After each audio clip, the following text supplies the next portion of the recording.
Ito na siguro ang pinakamadaling mapuntahang waterfalls guys na so far aking napuntahan nga. Madali lang siyang puntahan actually guys, from National Highway.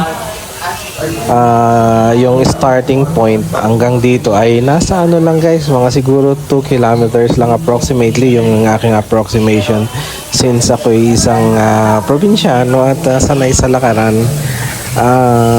Malapit lang sa akin ang 2 kilometers. Yun guys, ito pala ang tinatawag na Dampalit Falls sa Los Baños, Laguna. Napuntahan ko nung nakaraang araw at dito ako nagpalipas ng oras guys, kasi maganda rin siya guys.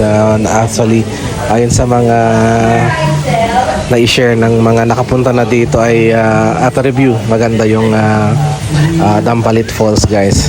Kaya ano pang inaantay nyo guys, punta na dito sa Dampalit Falls dito sa Los Baños, Laguna. Madali lang guys napuntahan.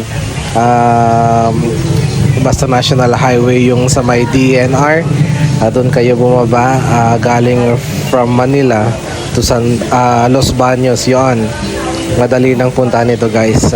Walking distance sa akin ha. Mahirap kasi maganda pag may sakyan kayo, pero bihira kasi yung tricycle kaya nilakad ko lang ito guys papunta from National Highway to dito sa Dampalit Falls. Tara na guys dito.